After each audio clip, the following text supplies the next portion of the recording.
այդ նոր հայեցակարգը, որը շատ կարևոր է, պետք է գիտակցվի վերջո, որ Հայաստանի Հանրապետություն իրոք չկա ոչ մի ընտանիք, բառից բուն իմաստով, ոչ մի ընտանիք, այդ ընտանիքների թիվը 0 է,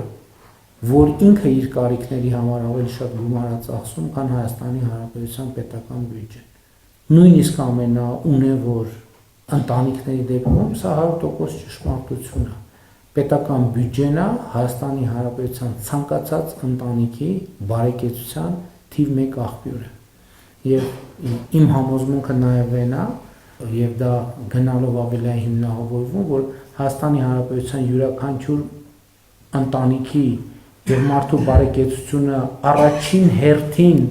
կախված չի նրանից, թե ինքը ինչքան է ծախսում իր բարեկեցությունը ապահովելու համար, առաջին հերթին կախված է նրանից, թե պետական եւ համայնքային բյուջեները ինչքան են ծախսում